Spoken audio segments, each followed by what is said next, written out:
Hi, this video is for user on YouTube dsan89dk. I hope I got that correct. If I didn't, I apologize.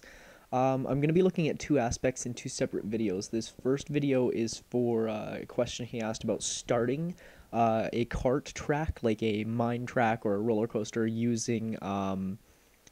using redstone and switches rather than having to manually start the track all the time. And he was referring to one of my roller coaster videos, which you can find both of those linked in the underbox. So there's a few tools you're going to need right away, and I'm just going over how to make a redstone torch there with redstone top and sticks bottom. You're going to need redstone torches. You're going to need a shovel. I'm using a diamond shovel. You're going to want switches or pallets, stone, not wood, and I'll explain why. Don't use a wood pallet or a wood switch, and it's useless in this case. You're going to want track, however much you feel is necessary. I'm not even going to be using 64, so I'm just going to tuck the rest of it up there. You'll need a building material as well if you want torches or anything like that. It's bonus. And you need at least 3 carts. And you'll want a building material. I recommend dirt. It's the easiest to fix any errors with and to mold and move if you need to. So I would use dirt. If I was you, you can use really whatever you want. So I think that's really everything that you're going to need for supplies. So we can go ahead and get started then. Now, what I'm going to be showing you guys here today is a very, very simple booster system. It takes up a little bit more space than some of the curved booster systems or looping booster systems or anything like that, but I find that it's the most effective booster system, and I'll explain why in a little bit. It has to do with lag in the game and things like that. So what you're going to need to do is build a hole, and it's going to need to be 3 blocks wide by at least 4 blocks long. I personally use 5 blocks long just to make sure that the track is boosting the cart properly every time and there's no glitches or anything that occur. And you're just going to want it to be an open hole, as you see I'm doing here. So it's 3 by at least 4, recommend 5. Now what you're going to want to do is in the middle of one side, at the very edge, build 1 block, just like you see here. And on the other side, not on the middle, but on the edges, build a block 1 block away from where you're working, as you see here. Now, this next part I'm going to do isn't necessary, but you can do it if you want to make sure that your cart is boosting properly. You can build a little bit of stand behind, just like this. Now, that's not necessary, and I'm going to end up removing it in this example, but I was just showing you that you can do it if you'd like to. Now, what you're going to do to lay your track, pull your track out, and start at the top of this side and on your bump there, and we're going to build all the way down into the hole, up, around the piece that we built on the edge, in a full loop, and all the way back we're going to go and we're going to connect it to the other side without touching the other track. We're going to just go right back to the top. Now we're going to delete the track out from here. It seems a little useless, but what we're doing is we're actually making it so we have that sharp slant without it ever going flat. If we were to just build the track up, it would go flat on that square below rather than slanting up. We're going to build a piece there, and what that's going to do is that's going to make it so the cart goes up, hits the block, and comes back down. That's all we're doing here because you can't build on top of existing track. So we're going to do the same thing on the other side here. And that's going to, again, make sure that at each side the cart goes up to the top, stops, and comes back down. So you can kind of see how the loop's already going to occur. What we're going to do here, though, is you can take out that piece of track there and build the block right there. You can do that on both sides. I'm going to pull out my shovel here just to make it a little quicker. I'm going to do that to both sides just to balance them out. Now, don't go any shorter than this. You don't want to stop right in the pit, because what will happen is that the cart won't loop properly and it will connect into the booster track when we build it. So I'll explain that a little bit more in a second here. So now we're going to do the booster track. You're just going to put this inside of the pit. It's not going to come out at any point, just like that. Nice straight track right there. Now the reason we didn't stop one earlier is here, when we build the booster track, it would have created a loop and connected to the track to its left or right, instead of just going straight, which would have been problematic when we went down to the actual cart's boosting. It would have looped into the booster track, and we don't want that. So we can remove this. You can see it's completely not necessary. It's just to prevent the booster track inside from sloping up. That's why we had to move the track 1 away, and that's the only reason that we built that brick there. So you don't need to build that brick, you can just build the track 1 away. Now we're going to go ahead and grab 2 carts here, and I'm just going to go ahead and show you guys the booster system in action. So we're going to build the first cart right against one of the edges. Doesn't matter which side, as long as the second cart is built on the same edge. We're going to build it at the highest point and let it fall in. You can see it loops, comes up, and hits the top and stops.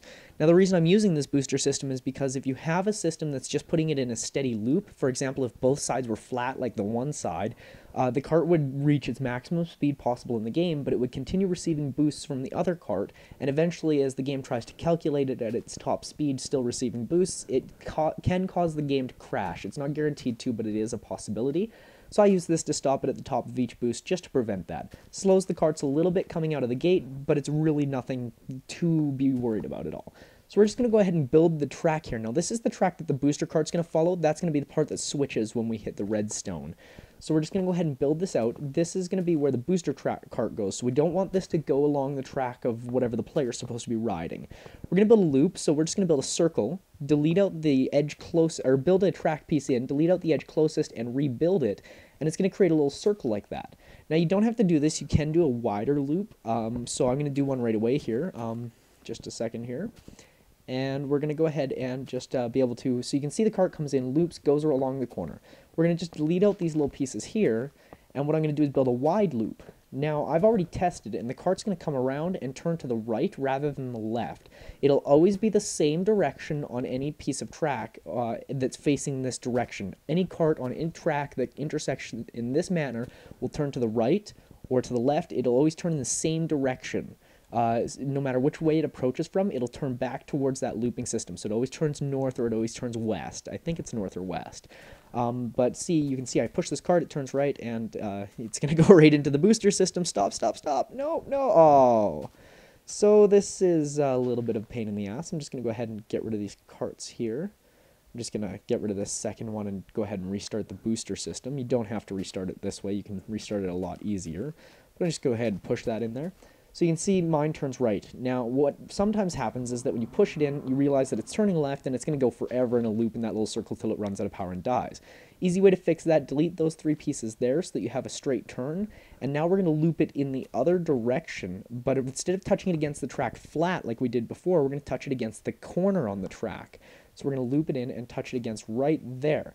So what happens is when the cart comes to a corner on a piece of broken straight track, it will continue straight in the direction it was previously traveling. So it's going to go around that loop and continue on that corner straight. So those are lots of different options that you have for looping the cart. Just make sure that you understand kind of how the game is treating those loops. Now we're just going to go ahead and we're going to start building the player's track, and we'll just put a piece of track down where we want the cart to start, just about where we want. And you know what, I think I'm going to move that one over just to the right there, just to give it a little bit more starting space. Now, what's going to happen is at the first piece before the track, we need to build our stone plate. Now, it's not a wood plate, it's a stone plate. The reason is that a stone plate requires more weight to be pressed, so an empty cart won't press a stone plate by itself, but a player in it. And I'll just stop talking here for a second. For the most part, you can see when I put this on, push it on, you can hear that click when I get on and off. You can hear that click, but there's no click when just the cart is on it. So that's why we're using a stone plate, is so that we can have the cart sit there empty without opening the track. And then no, I don't even need to delete that. I'm just going to put that back, sorry. When we've got a stone plate, it won't be pressed by an empty cart, whereas a wood plate is pressed by an empty cart, and so it would continue doing the system without a rider on it. We use the stone plate because we wanted to check when someone gets on, not just to go infinitely. So that stone plate is going to act as a check. Is player on cart? If yes, start. If no, don't start, essentially. So I'm just going to build a little tower here. What I'm going to do is the player's cart, because we're just doing a demo track, is just going to go straight up this hill.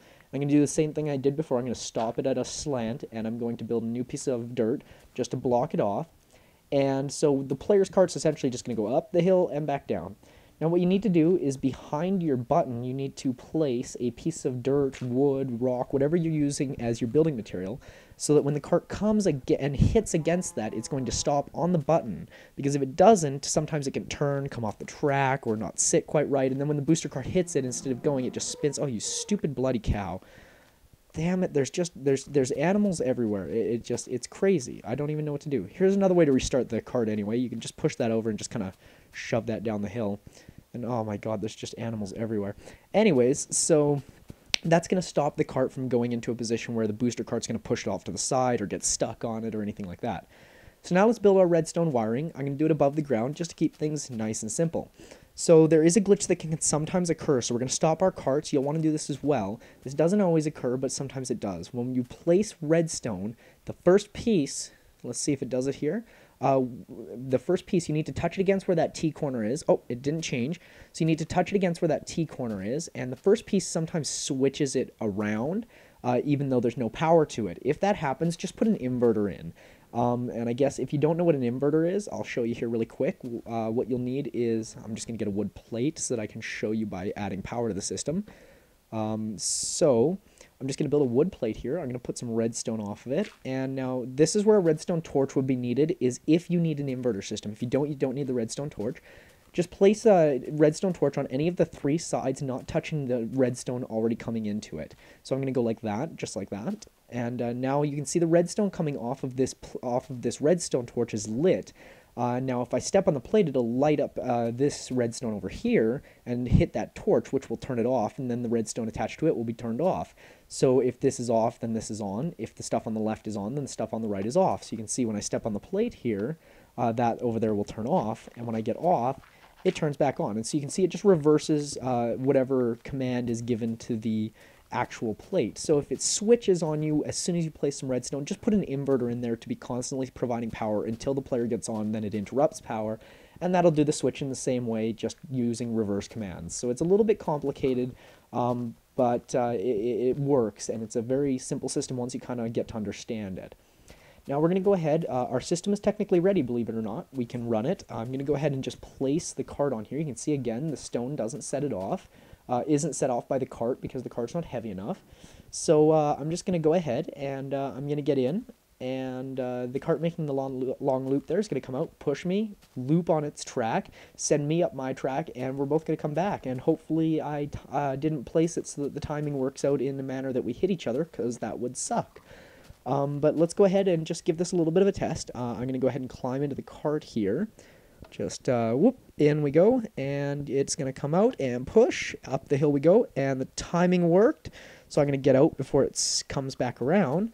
And you can see the switch turns back off, and it continues looping. And so you can see that that worked perfectly. So, you know, you looped, it worked, it was all good. The cart came over, it looped, the timing was perfect. Yeah, so that's pretty much how you do the basic switch to get your cart to start up for your players. And we'll get into a little bit more in the next video. I'll talk about actually using the redstone to switch the tracks instead of just using it as a starter, so that when we actually have a player going on the track, it'll actually turn them in a particular direction or whatever you need to do. And we'll get into that. That uses a little bit more complicated redstone maneuvering, I guess.